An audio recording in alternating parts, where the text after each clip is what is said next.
देश में बढ़ती असहिष्णुता के आरोपों से पीएम मोदी का साफ इंकार। इकोनॉमिस्ट में लेख लिखकर कहा, भारत की सामाजिक बुनियाद बेहद मजबूत।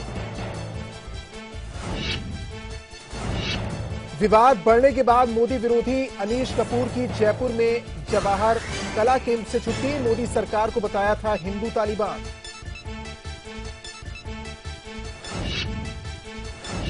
पंजाब सरकार का बड़ा फैसला, गुरु ग्रंथ साहब का अपमान करने वालों के लिए उम्र कैद की सजा को मंजूरी।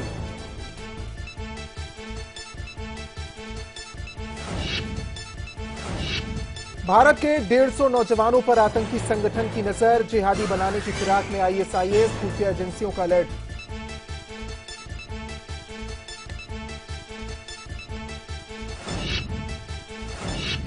आतंकी मुठभेड़ में शहीद कर्नल संतोष का पूरे सैन्य सम्मान के साथ अंतिम संस्कार। महाराष्ट्र के सतारा में मासूम बेटी ने दी मुखाग्नि।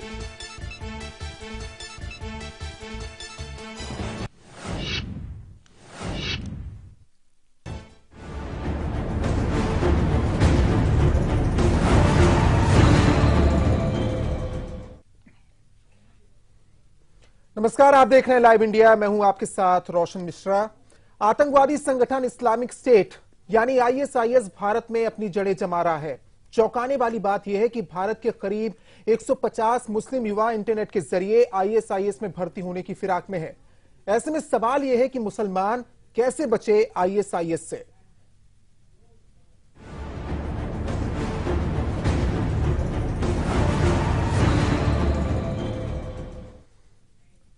भले ही पूरी दुनिया आईएसआईएस के आतंक के खिलाफ लामबंद हो रही हो, लेकिन लाख कोशिशों के बाद भी रोजाना सैकड़ों नौजवान इस खतरनाक आतंकी संगठन में शामिल हो रहे हैं। लेकिन सबसे ज्यादा घबराने वाली बात जो है वो ये कि भारत से भी नौजवान आईएसआईएस के संपर्क में है।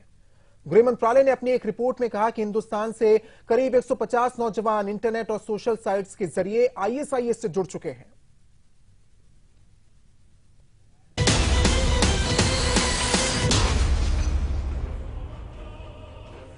सावधान, खबरदार, चौकन्ने हो जाओ, क्योंकि हिंदुस्तान पर भी पड़ चुकी है आईएसआईएस की काली छाया।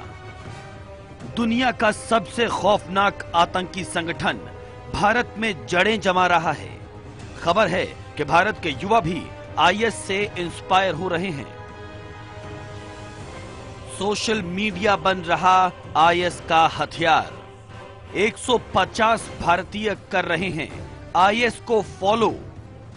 आतंकी संगठन आईएसआईएस को फॉलो कर रहे करीब 150 भारतीय युवाओं पर खुफिया एजेंसियां करीबी निगाह रख रही हैं। शक है कि ये लोग आईएस के संपर्क में हैं और आईएस इन्हें मोहरे की तरह इस्तेमाल कर सकता है। चौकन्ना हुई खुफिया एजेंसियां, सोशल मीडिया पर रखी जा रही है नजर। अभी हाल ही में होम मिनिस्ट्री ने राज्यों को एक एडवाइजरी जारी की थी। इसमें आईएसआईएस की भारत में हरकतों के खतरे को लेकर अलर्ट रहने को कहा गया था। अब खबर आ रही है कि दक्षिण भारत में आईएस अपना असर बढ़ा रहा है। मैं समझता हूं कि ये आईएसआईएस का खतरा केवल किसी एक देश का खतरा नहीं है, बल्कि एक ग्लोबली एक चैलेंज है और सभी देशों को मिलजुल कर इसका मुकाबला करने की जरूरत है। भारत भी इस संबंध में पूरी तरह से सजग है। जैसे ही ये सूचना मिली कि दक्षिण भारत के 150 युवक इंटरनेट के जरिए आईएसआईएस के संपर्क में हैं, सरकार का खुफिया तंत्र सक्रिय हो गया और वो ऐसे युवकों की जानकारियां जुटाने में जुट गया है। इस खबर के सामने आने के बाद इंटेलिजेंस एजेंसीज आईएस से जुड़ी वेबसाइट्स, ट्विटर हैंडल्स और फेसबुक अकाउंट पर पैनी नजर रख रही हैं। इसके लिए नेशनल टेक्निकल रिसर्च ऑर्गेनाइजेशन यानी एनटीआरओ की मदद ली जा रही है। टेक्निकल्स जो है बिल्कुल एक्सपर्ट हैं नेटवर्किंग में, आईटी में, सब बातों में। तो एक किस्म से ये प्रोपेगेंडा, ये जो डेस्क है फैला रही है सारे मुल्कों में रिक्रूटिंग के लिए कि वो रिक्रूट्स हैं और ज्यादा से ज्यादा फॉरेन कंट्री में भी वो अपने इस तरह के अटैक करें, उनको नुकसान पहुंचाए। तो ये मैं कहूंगा कि भारत अछूता नहीं रह सकता। सिक्योरिटी एजेंसीज फिलहाल इन लोगों पर कोई कार्रवाई करने का प्लान नहीं बना रही, लेकिन नजर इसलिए रखी जा रही है जिससे ये लोग इस आतंकी संगठन में शामिल न हो पाएं। Bureau report, live India. ISIS दुनिया के लिए एक बड़ा खतरा है, सब वाकिफ हैं इससे, लेकिन हिंदुस्तान में और कदम क्या उठाने की जरूरत है और क्या वाकई एक बड़ी चुनौती खड़ी हुई है आईएसआईएस को लेकर, इस पर हम बात करेंगे। डिस्कशन के लिए हमारे साथ मेहमानों का एक पैनल मौजूद है, उनसे आपका परिचय करा दें। मुंबई से हमारे साथ जुड़ रही हैं बीजेपी की प्रवक्ता शायना एनसी, दिल्ली से कांग्रेस मुख्यालय से जुड़ेंगे कांग्रेस के प्रवक्ता विवेक बंसल, लखनऊ स्टूडियो में हमारे साथ जुड़ रहे हैं दारुल उलूम फिरंगी महल के प्रवक्ता मोहम्मद सुफियान निजामी साहब। स्टूडियो में दो खास मेहमान मेरे साथ हैं, अंजुमन मिन्नज़े रसूल के चेयरमैन मौलाना सैयद अतर हुसैन साहब और विश्व हिंदू परिषद के प्रवक्ता विजय शंकर जी। आप सभी का बहुत बहुत स्वागत है। ठीक है, शायना एनसी के पास हम चलेंगे, लेकिन उससे पहले सरकार ने जो कदम उठाए, राजनाथ सिंह का बयान आपने सुना, जिन्होंने कहा कि एक ग्लोबल बड़ी चुनौती है और उससे निपटने के लिए सरकार गंभीर है। अतर हुसैन साहब, मैं आपसे ही चर्चा की शुरुआत करना चाहूंगा। सवाल ये उठ रहा है कि क्या और अलर्ट होने की जरूरत है। एक आंकड़ा भी आपके सामने रखा गया एक रिपोर्ट के जरिए कि 150 ऐसे युवक हैं जो आईएसआईएस के लिए लगातार कंटेंट पढ़ रहे हैं या लाइक कर रहे हैं, डिसलाइक कर रहे हैं, तो कहीं ना कहीं खतरा तो बना हुआ है। सरकार के सामने चुनौती को और आईएसआईएस के फैलते प्रभाव को आप कैसे देख रहे हैं? देखिए, पहले से सच्चाई के साथ ये कि आतंक को परिभाषित करने की बिल्कुल जरूरत है और जो लोग इसके परिप्रेक्ष्य जानने की भी कोशिश कर रहे हैं, मैं उनका समर्थन नहीं करता। आतंक है, किसी भी सूरत में हो उसकी मुखालफत करनी चाहिए। सोशल मीडिया के बारे में मैं समझता हूँ कि एपीजे अब्दुल कलाम साहब जब हमसे बहुत बड़े विद्वान थे, उन्होंने कहा था कि अगर विश्व को अगली किसी जंग का खतरा हुआ तो उसमें एक हिस्सा शायद सोशल मीडिया भी बन जाए। बदकिस्मती से आईएसआईएस का जो पूरा नेटवर्किंग है उसमें ज्यादातर जो सोशल मीडिया का इस्तेमाल किया गया। लेकिन भारत के संदर्भ में एक बात मैं पूरी जिम्मेदारी के साथ कह सकता हूं, देखिए आईएसआईएस को जब हम यहां डिबेट करते हैं तो जाहिर बात है कि उनको नीतियों और कुछ चीजों को जानने के लिए कहीं ना कहीं ऐसा होता है कि हमको भी उस वेबसाइट तक जाना पड़ता है और जाते हैं।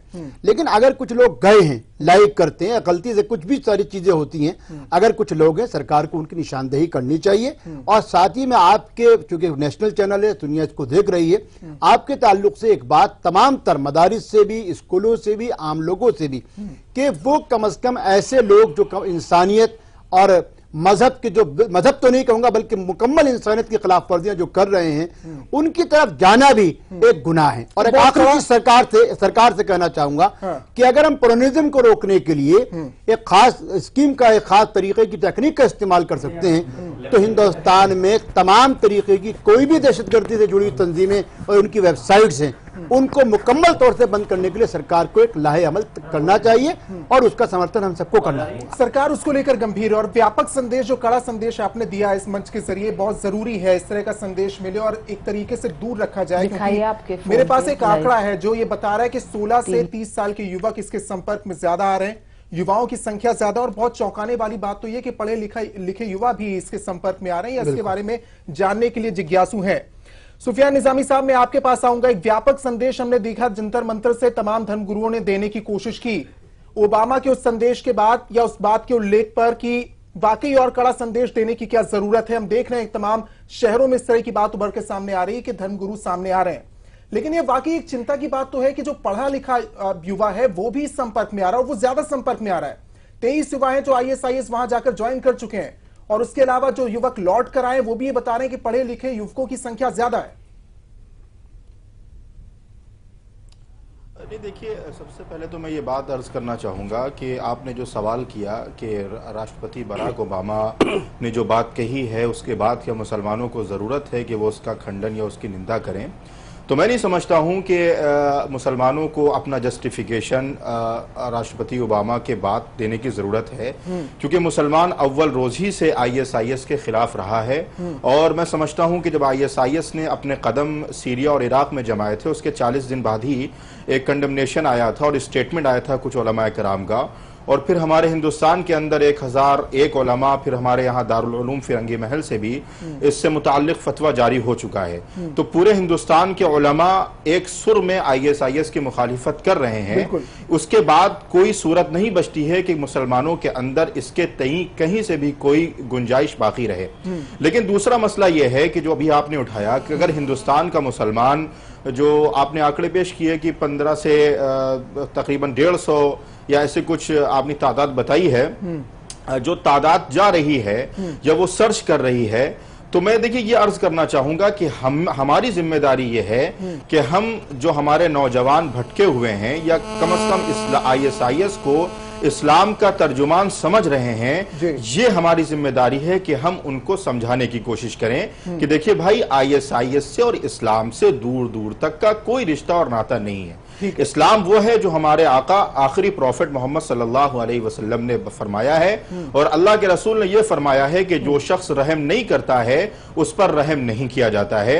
और कुरान मजीद में अल्लाह ने फरमाया कि अगर एक इंसान को किसी ने नाहक कत्ल कर दिया तो गोया कि उसने पूरी इंसानियत को कत्ल किया। अब रही दूसरी बात कि अगर बाई चांस भी लोग सर्च कर रहे हैं तो सिर्फ सर्च करने का मतलब यह नहीं होगा कि वो ISIS की तरफ रागिब हो रहे हैं या ISIS को फॉलो कर रहे हैं। आज मैंने खुद ISIS को की वेबसाइट खोल के देखी कि उसमें ऐसी क्या चीजें हैं जो जिससे मुसलमान मुतासिर हो रहा है। तो मुझे लगता है कि हिंदुस्तान में अल्लाह के फजल करम से हमारे उलमाए कराम मौजूद हैं जो बहुत जिम्मेदार हैं, और वो इन तमाम तरीके की तंजीमों से मुसलमानों को आगाह करने के लिए काफी है। ठीक है, ये तो बिल्कुल ठीक है कि जो लोग भी सर्च कर रहे हैं या जो भी जानकारी जुटाने की कोशिश कर रहे हैं उन पर सब पर अलर्ट नहीं है, लेकिन एक कम से कम एक चुनौती है, उन पर नजर भी रखी जाए। लेकिन ISIS को लेकर या आतंक को लेकर धर्म से जुड़ना बिल्कुल गलत बात है, इसको अलहदा रखना चाहिए, लेकिन कहीं ना कहीं क्या उस पर डिबेट करना गलत है कि क्यों आतंक का नाम जो तस्वीर सामने रखते हुए युवाओं को आकर्षित किया जा रहा है वो धर्म की गलत तस्वीर रखी जा रही है, उस पर तो डिबेट होनी चाहिए। देखो क्या है कि वो गलती से कह लीजिए या योजना से कह लीजिए या उसका माध्यम कुछ भी कह लीजिए, अभी तक आतंकवाद का जो चेहरा सबके सामने आया है वो उस वर्ग से आया है जिसका नाम लोग लेते हैं।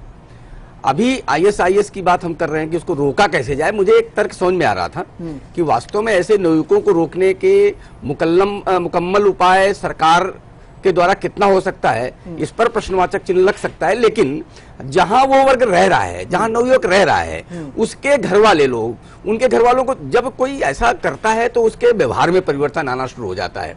स्वाभाविक व्यवहार में परिवर्तन आता है तो उसके परिवार वाले उसको जा सकते हैं। जहां वो पढ़ता है वहां उसका परिवर्तन देखते ही उसके सहपाठी उस पर देख सकते हैं। वो अलग बात है। आप सरकारी प्रयास क्या नाकाफी मान रहे हैं? नहीं, सरकारी प्रयास, देखो अकेले सरकार किसी काम को बिल्कुल परिणाम तक नहीं पहुंचा सकती है जब तक कि समाज का उसको सहयोग न हो। समाज का सहयोग, कोई भी आतंकवाद हो, किसी प्रकार की इस प्रकार की गतिविधियां हो, सरकार और समाज दोनों के सहयोग से ही संभव है कि उसको रोका जा सकता है। दोनों का सहयोग उसमें चाहिए। शायना, हम देख रहे हैं ये रिपोर्ट चौंकाने वाली है जो 150 युवकों की बात हो रही है, और पेरिस अटैक के बाद एक बार राजनाथ सिंह से सवाल फिर से पूछा गया। इससे पहले हमने देखा कश्मीर में भी झंडे कई बार लहराए गए और इस बाबत सवाल पूछा गया है। स्थिति क्या वाकई गंभीर है?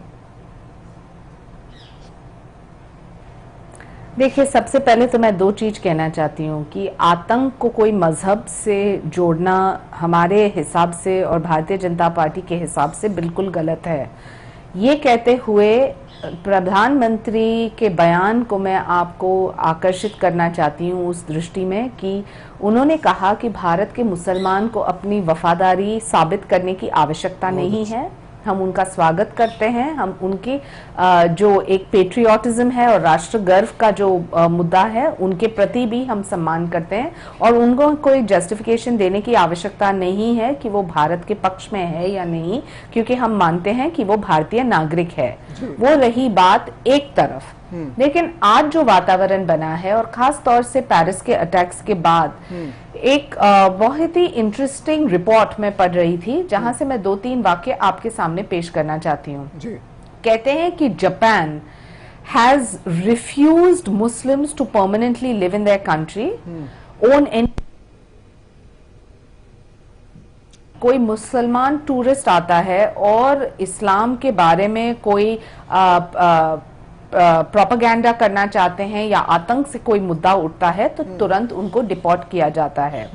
क्यूबा में एक पहला जो इस्लामिक मॉस्क बना था, वहां भी जहां उनको पता चला कि आतंक से कोई लेना देना है तो वो बैन किया गया। जो मुसलमान नॉर्वे में रहते थे उनको डिपोर्ट किया गया। अभी ये एक रैबिड रेडिकल मूवमेंट जो विदेश में हम देख रहे हैं वो भारत में वो परिस्थिति नहीं है। लेकिन जो आईसिस और जो सीरिया में हो रहा है, तो उसके प्रति जो रेवलेशंस आते हैं सबके सामने, तो जरूर एक प्रश्न चिन्ह उठता है, क्योंकि एक ही कौम के लोग जुटे हैं। मैं मानती हूं कि जो हम आतंक से लड़ रहे हैं, तो ये हिंदू, मुस्लिम, ईसाई के बारे में चर्चा न करते हुए उनको आतंकवादी से ही कहा गया। जैसे कि हम बोल रहे हैं कि पेरिस में जो हुआ, ठीक है, वो एक आतंकवाद जो था उनको खत्म करना। लेकिन विश्व भर में जो ये आज जर्मनी में आप देखें, ऑस्ट्रिया में आप देखें, चाइना में आप देखें, ये इससे जोड़ते हुए भी एक सवाल तरुण सेन साहब ये है कि जब आप रिफ्यूजी आते हैं तो तमाम ऐसे देश हैं जो मुस्लिम स्टेट कहलाए, वहां पर रिफ्यूजी लेने से इंकार कर दिया जाता है। और यही तस्वीर सामने रखते हुए तमाम मजबूत और विकसित देश ये बात कर रहे हैं। लेकिन अगर आप पार्शियल कमेंट करेंगे, अगर आप अपने ही तरीके से आगे बढ़कर उनकी हेल्प नहीं करेंगे, तो वही युवा तो भटक कर जाता है दूसरी तरफ, जिसको मिसगाइड किया जा रहा है। बिल्कुल, देखिए 3 चीजें हैं। पहली चीज तो शायना ने कहां से पढ़ा मुझको नहीं मालूम, लेकिन इंटरनेट का जमाना है। फेडरल कास्ट्रो से लेकर आज तक क्यूबा में आधिकारिक तौर से 13 मॉस्क हैं और 13 की 13 मस्जिदें चलती है, कोई मस्जिद बंद नहीं है। अभी गूगल देखें, वो भी बैठी है, मैं भी बैठा हूँ। जहां तक नॉर्वे की बात है, नॉर्वे में किंग अब्दुल्ला पिछले साल ही इस्लामिक सेंटर का इफ्तिताह करके आया। मैं इस पर चर्चा नहीं चाहता। मेरा कहना सीधा सच्चाई ये है कि मैं प्रधानमंत्री की बात पे फूल चढ़ाता हूं, लेकिन आपके माध्यम से जो लोग आज ओबामा को कह रहे हैं, भाई अगर गार्जियन लिखता है, मैं गार्जियन के उस बयान से इत्तेफाक नहीं करता कि हिंदू तालिबान होते हैं, हिंदू दहशतगर्द होते हैं, उसी तरीके से मैं इनसे भी उम्मीद रखता हूं। मेरा कहना यह है कि जब लिंकन मारे गए, जब मार्टिन लूथर किंग मारे गए, जब जॉन एफ कैनेडी मारे गए, या गांधी हो, राजीव गांधी, इंदिरा गांधी हो, वो ISIS नहीं होता था।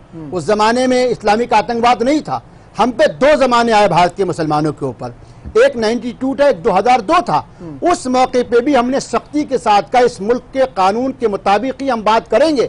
हमने कश्मीर के बारे में, हमको क्या मतलब है ISIS, हमने देखिए मुझको करने दी, हमने कश्मीर के बारे में एक मत से कहा, कश्मीर जम्मू कश्मीर भारत का अभिन्न अंग है। इस्लामिक स्टेट, दाइश जैसी जो नाहंजार किस्म के लोग हैं, ये सब बड़ी ताकतों के वो अहलकार हैं।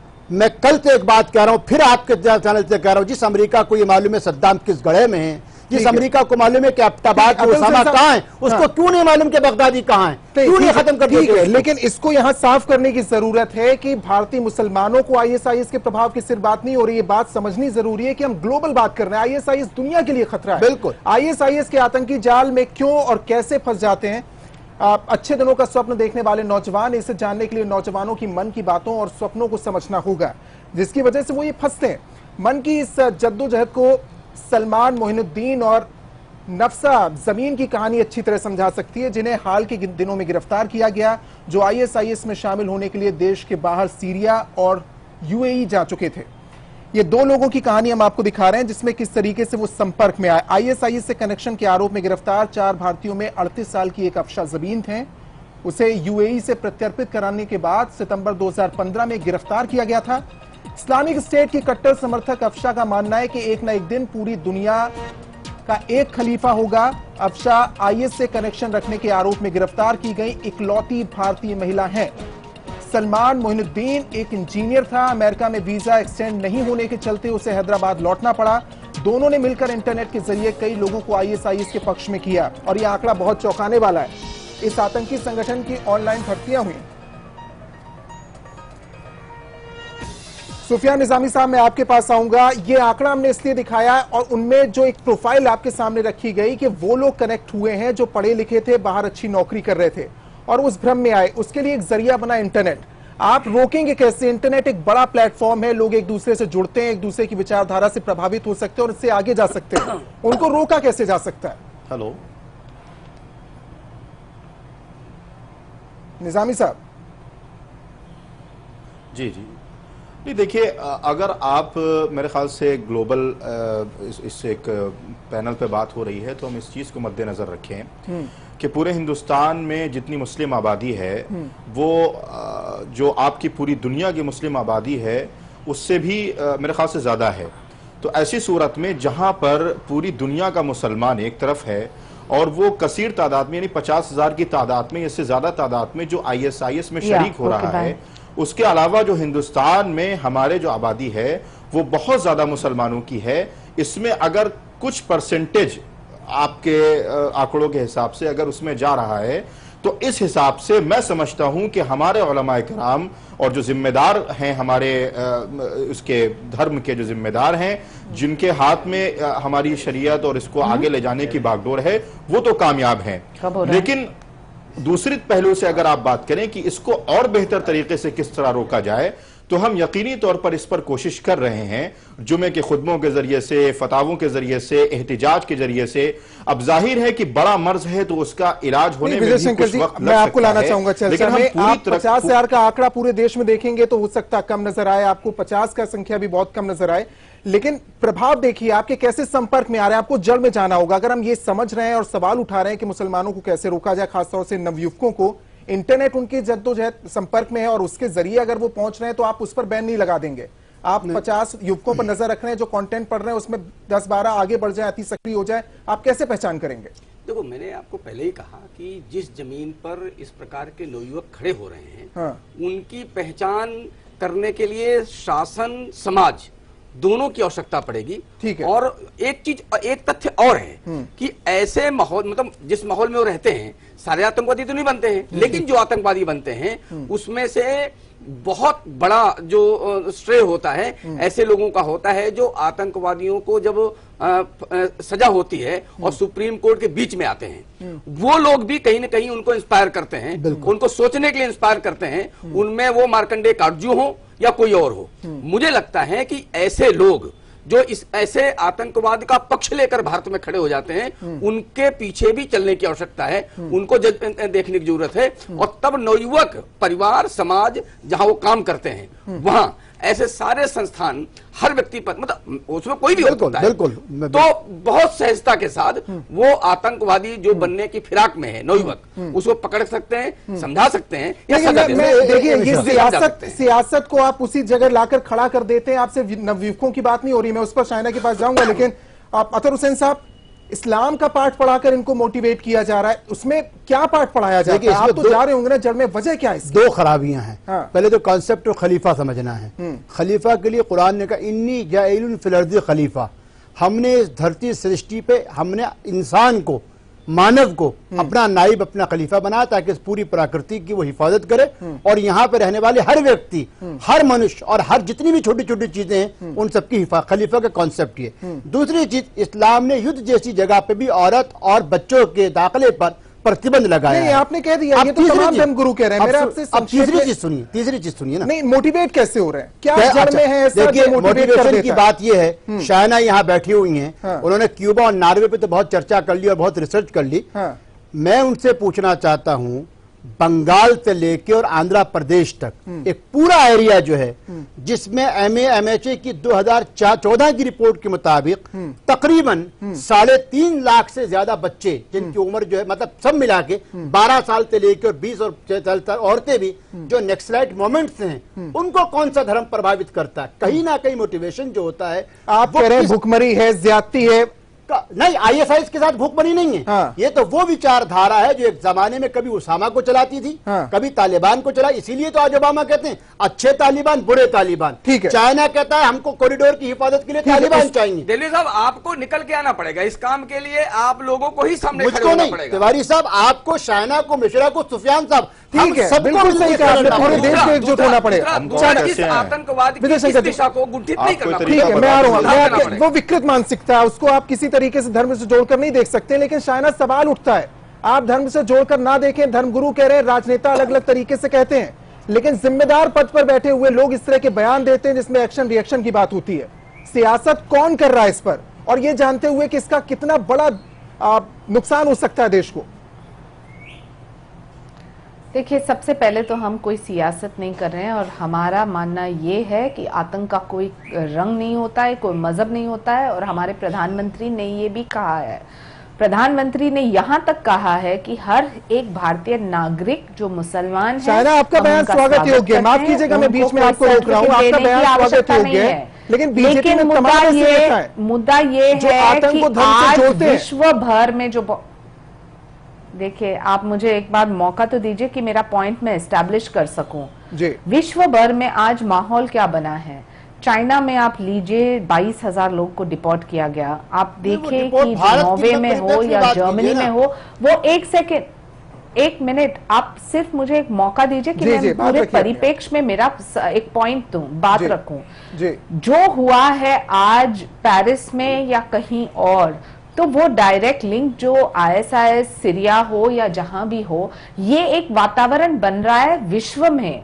बल्कि जब प्रेसिडेंट ओबामा ने अपने भाषण में कहा कि हम ये डिस्टिंग्विश जरूर करते हैं कि रेफ्यूजीज अलग हैं और आतंकवाद अलग है, और भारत की भूमिका भी ये रही है कि भारतीय नागरिक जो है वो आतंकवाद नहीं है, लेकिन आतंक से जो जुटे हैं और एक मजहब से जुटे हैं, तो वो एक विषय बन चुका है चर्चे का। और ये विषय पर चर्चा के साथ जरूरी है कि सार्थक परिणाम इसको लेकर निकल कर आए। वक्त हमारे पास चर्चा के लिए इतना ही है, लेकिन इस ग्लोबल समस्या को समझने की और उससे निपटने के लिए कारगर उपाय करने की जरूरत है, खास तौर से जो मानसिकता पर अटैक करता है और लोगों को मोटिवेट करता है। बहुत बहुत शुक्रिया साइनांसी आपका, मोहम्मद सुफियान निजामी साहब आपका, सैयद अतहर हुसैन साहब हमारे साथ जुड़े, विजय शंकर जी आपका भी बहुत बहुत शुक्रिया। इस चर्चा में अभी फिलहाल इतना ही।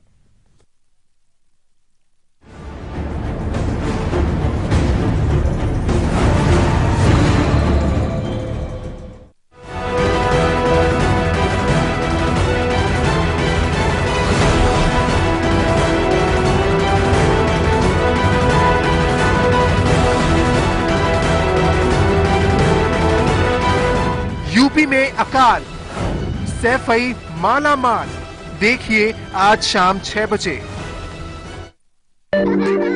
खुशियां मनाने में कुछ दर्द होता है, पर इस दर्द से रुकना क्यों? एक्सपर्ट है ना वोलोनी, डॉक्टर्स का भरोसेमंद। इसका quick absorb nano gel formula बिना मसाज के दे आपको इंस्टेंट और लंबा आराम। वोलोनी, इसके आगे दर्द क्या चीज है?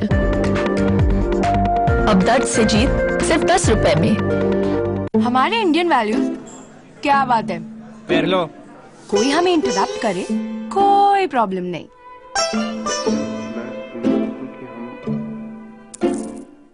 पापा पापा एक मिनट। पर टीवी देखते वक्त क्या हो जाता है इंडियन वैल्यूज को? अब नहीं होगा, क्योंकि वीडियोकॉन D2H में है अनलिमिटेड रिकॉर्डिंग। टीवी को पॉज करो, प्रेम से इंटरप्ट हो जाओ, और सिर्फ 1 रुपए में इंडियन वैल्यूज को मेंटेन रखो। Videocon D2H for Indian values. दीदी ये देखो,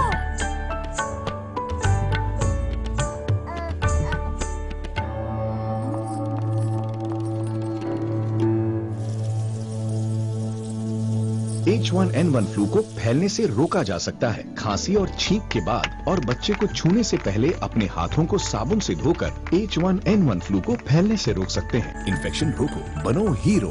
इलाज सिर्फ चुने हुए अस्पतालों में उपलब्ध। खुल के जीने में कुछ दर्द तो होता है, पर इस दर्द से रुकना क्यों? एक्सपर्ट है ना वोलोनी, डॉक्टर्स का भरोसेमंद। इसका quick absorb nano gel formula बिना मसाज के दे आपको इंस्टेंट और लंबा आराम। वोलोनी, इसके आगे दर्द क्या चीज है? अब पाइए किसी भी दर्द से जीत वोलोनी के साथ। हमारे इंडियन वैल्यूज कितने स्वीट होते हैं ना। देखिए, किसी को भी डिस्टर्ब करना बिल्कुल पसंद नहीं। So sweet.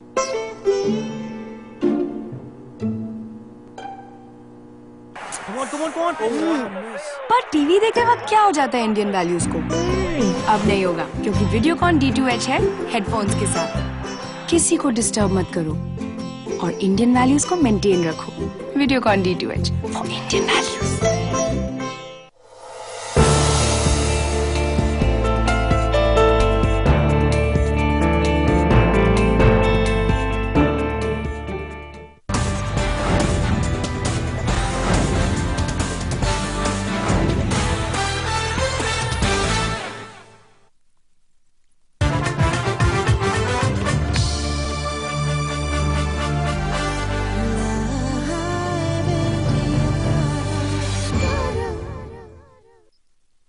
रूप मंत्रा आयुर्वेदिक फेस क्रीम, ये कोई कॉस्मेटिक नहीं, आयुर्वेदिक औषधि है।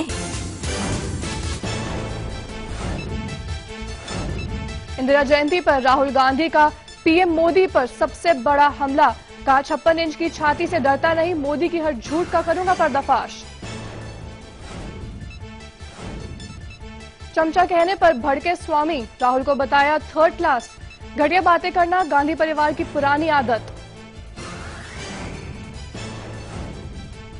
मोदी विरोधी नेताओं की बाहुबली बनने की तैयारी में नीतीश। गांधी मैदान में शपथ ग्रहण के लिए गैर बीजेपी मेहमानों के स्वागत की जोरदार तैयारी।